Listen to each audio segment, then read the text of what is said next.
All right, the big focus on left, right and centre today. We're going to take a look at the numbers after the first phase of polling ended yesterday. The turnout for the first phase of the 18th Lok Sabha elections has been revised from the initial 60%, which we were told yesterday evening just after polling stopped. It's been revised today to 65.4%. This final figure of polling on 102 seats across 21 states is lower than the 2019 figure, which was 70%, and this is also lower than the 2014 figure, which was 69.4%. So there you can see after 2014 an increase to 70% and now a decrease to 65.4% for those 21 states that saw polling in the first phase. Now, the Chief Election Commissioner Rajiv Kumar, reacting to the numbers yesterday, said that the polling in the first phase augurs well for the next phases. He thanked voters and the polling personnel for their hard work,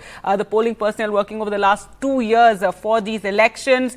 So 102 seats are done, 441 more to go in the next 6 phases, and we go up right to June. It's already getting quite hot, and that is being blamed for some of the low voter turnout that we saw in states like Rajasthan. And the weather is only going to get more scorching, and there is a heat wave also that is being forecasted for the next couple of weeks. So the question we're asking today on the show: does the first phase turnout augur well for the marathon elections? Well, joining us on the show, we have Aarti Jairat, senior journalist, and also Sandeep Shastri, national coordinator, Lok Niti Network. Thank you so much for speaking to us. And Aarti, first to you, how do you take these numbers that have emerged after yesterday? The Chief Election Commissioner saying it augurs well, though it's disappointing that it's lower than the last time around. Absolutely, it's overall lower. And in some states like Bihar, UP, Maharashtra, it's been particularly low, which is very, very worrying. I would ascribe, judging by the people I've spoken to today, the reports that I've read, I think there are 2 reasons for this. One, of course, is the weather. But I think there is also no buzz in this election. There's no excitement. It's like everybody said that, okay, Modi is going to win. So, what the hell? Why the hell should we go out and vote? He's winning anyway. I think this sentiment is particularly prevalent amongst BJP voters and BJP workers, who, of course, have all their own internal contradictions, issues with the fact that the BJP has given so many defectors tickets, overlooking the, demands of their own, workers and people who've been, slogging for them for a long time. So, I think, the BJP is going to have to work much harder to, get rid of this sense of complacency and apathy amongst its voters and workers. And I'm sure they will address it because, for them, these elections are very, very crucial. So I'm sure they will. So according to you, this is bad news for the BJP in the sense this is not encouraging. They need to work harder to get their people out. We're also joined by former Chief Election Commissioner S.Y. Qureshi. Sandeep Shastri, next to you, how do you view these numbers? Gargi, I would view these numbers in 2-3 ways. One, we need to look at specificities. Where is it that the voter turnout has been lower than last time? And it's important to point out that it's been lower in Manipur. And there are reasons why, given the violence that that state has had. It has been lower in Nagaland, where a part of the state has seen a protest. It has been lower in Maharashtra. It has been lower in Though Bihar. Interestingly, in Manipur, it's still 72%, better than what we've seen in Rajasthan. Lower, yes, than the 82% that it was last time around. We normally compare lower in terms of what it was. Sure. Absolutely. I'm just saying it's interesting that despite all the challenges, even then it was 72%. Yes, go ahead. That's why I said we need to look at specificities. Sure. I cannot compare the close to... No, obviously. I was just pointing out it's interesting to look at it in that way. So that's the important aspect. And Madhya Pradesh constituencies, it's been lower. Maharashtra, it's been lower. And in Bihar, it's been lower. In Bihar and Maharashtra, I can understand, given the given the convulsions we have had in the politics of that state, that may have been disappointing to voters. But in states where the BJP did well last time and in the last assembly election and is hoping to do better, a decline in vote share could be a challenge. Again, while I would concede the weather, I'm hoping that as we go forward, the political weather will become much cooler and allow people to actually be energized to go out and vote. So being the first phase, yes, it is a 4% fall compared to last time. But let's hope in the coming phases it goes up, and huge responsibility on political parties to be able to get their supporters and through their campaign to get people out and vote, I think. All right, that's interesting because we know the Election Commission has been making this huge effort. You know, you've seen those visuals, especially in remote areas, Arunachal Pradesh, and other places where they've gone out, in Bastar as well, where they've gone out. So they're doing whatever efforts that they can. Even in Nagaland, in those, areas, those districts where no one came out to vote, we had visuals of the poor election officials just sitting there. But you're saying it's incumbent on the parties also to encourage people to go out and vote. Dr. S.Y. Qureshi, your view of these numbers that have come out, the Chief Election Commission, of course, sounding very buoyant, saying it augurs well for the next for the next 6 phases, but disappointing. One would have expected that they would go even higher. They have come down, and very significantly in some places, like in Rajasthan, Madhya Pradesh, in Uttar Pradesh as well. Yeah, correct. First of all, let me make it clear, you may lose my connection because I'm in a remote island in Maldives where elections are happening tomorrow. Yes, and all right. You got me here. Well, thank you for joining us. And there was a confusion. 9 o'clock show. I was hoping it was 9 o'clock of Maldives, which is it was 8:30 in Maldives. So I almost missed the show. Anyway, there are several factors. The fact that they're 4, 5%, 6% lower, it is a significant fall. And CEC being buoyant, one can understand maybe he meant it in terms of peaceful election, which is a very important thing. And this is this belt is rather difficult belt, and peaceful election here is an achievement. So he must have commented on that. But I would not put so much of weight on weather, because last election was also in the same date, same months. Okay, only when you go to the 6th or 7th phases, which run into late May and 2nd June. So, but last time also the similar weather, so weather could not be affected. It must be political indifference, some local politics, some resentment and discontent. And as Professor Shatri pointed out, in Manipur, there was the history of violence. In Nagaland, there was a large-scale boycott, which is unprecedented. So some local factors, which will, of course, be analyzed in due course.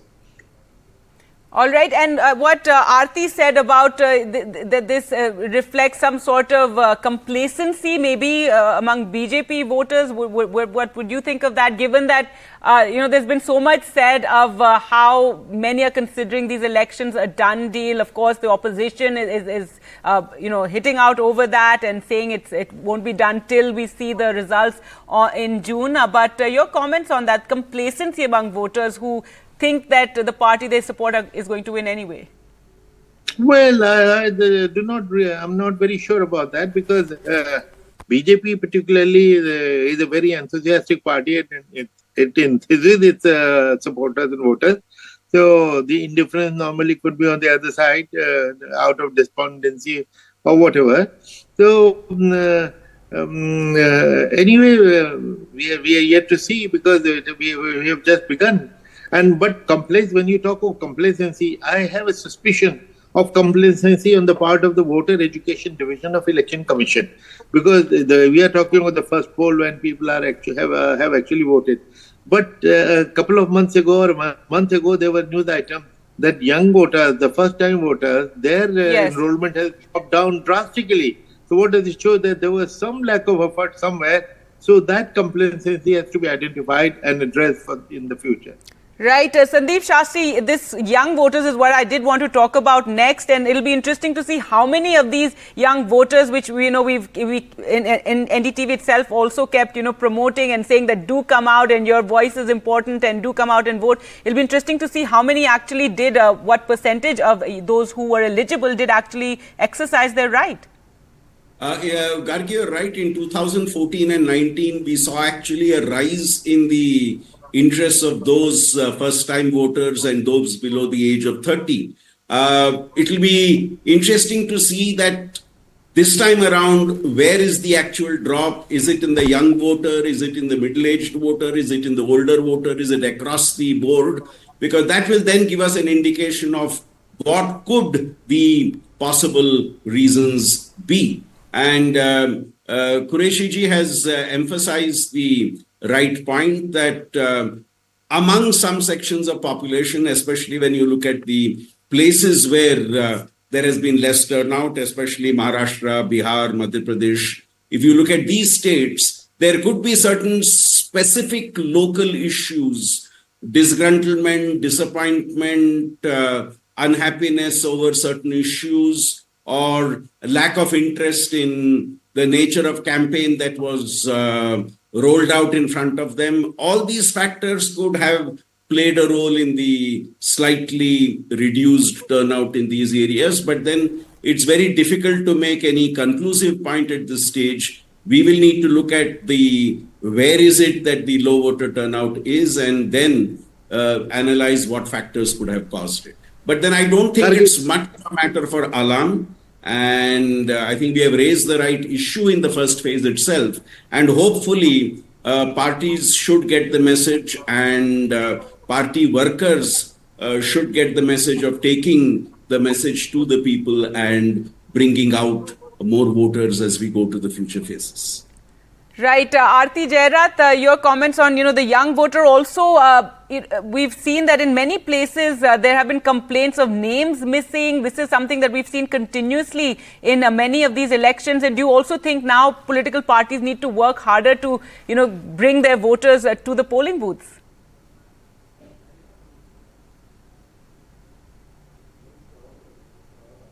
Right, Aarti? All right, we seem to have lost the line there. Dr. S.Y. Qureshi, your comments on this issue of missing voters. Well, all right, Aarti is back with us. I don't know if you heard me. If you could, tell us about what Mr. I heard you. Can you hear me? Yes. Go ahead.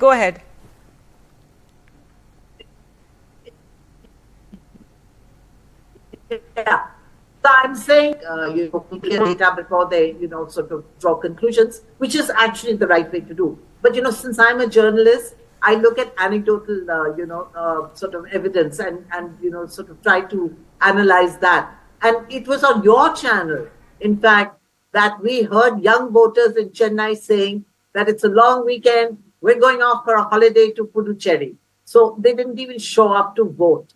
And in fact, again, it was on your channel where one of the voters standing in queue made an appeal to the Election Commission that please don't combine voting day with a weekend, because then people tend to just go off on holidays instead of coming out to exercise their right to vote. So, I think that,